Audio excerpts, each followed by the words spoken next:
Si je suis Libanais, c'est que Alassane est Burkinabé. Là, on est clair dessus. Parce qu'Alassane et moi, on a le même statut.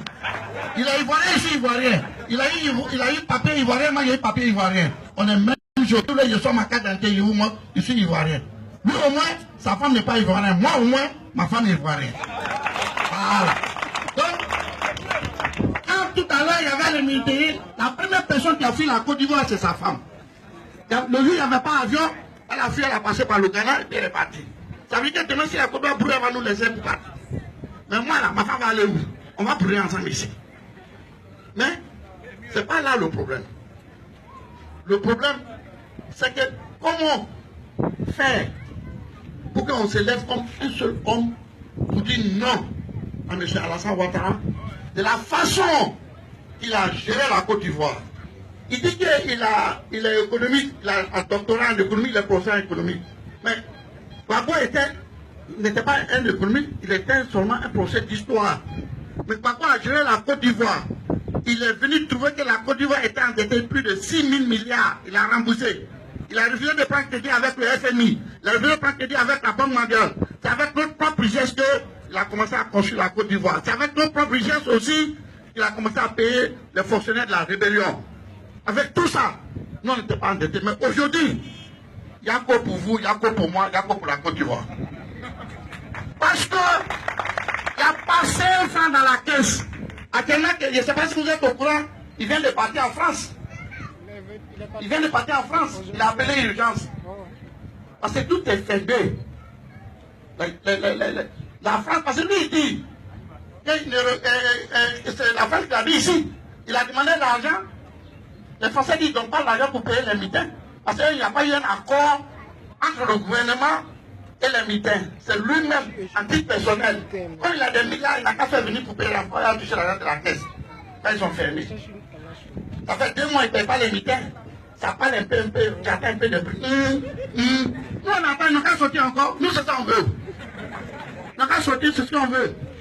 Imaginez-vous, le président Fopoyi, nos parents planteurs, les réserves d'argent, tout a été pillé. 475 milliards qui étaient gardés pour les planteurs. Si le jour il y a un problème sur les prix, on prend ça pour stabiliser les prix du cacao pour ne pas que nos parents vont avoir des problèmes.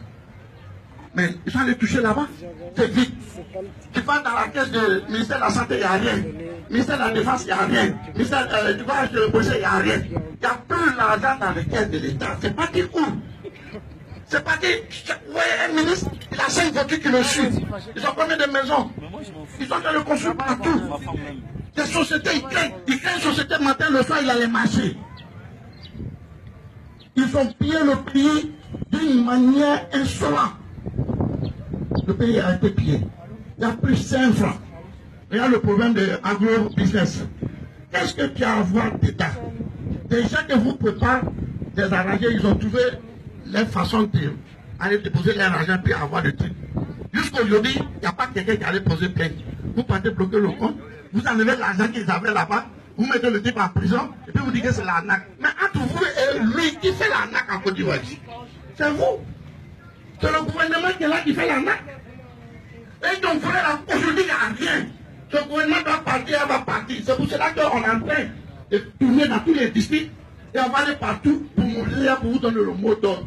Si vous êtes d'accord pour vivre ce que vous voulez, si vous n'êtes pas d'accord, le pouvoir appartient au peuple. Le pouvoir appartient au peuple. Le pouvoir appartient pas au fusil. C'est au peuple le pouvoir appartient. Et si vous savez que ces gens-là, ils vous ont volé, ils doivent rendre compte. Chaque ministre, depuis qu'ils sont venus au pouvoir, doivent rendre compte qu'est-ce qu'ils ont fait avec l'argent de l'État. Où est parti notre argent? Puisqu'il n'y a plus rien. Il n'y a plus rien.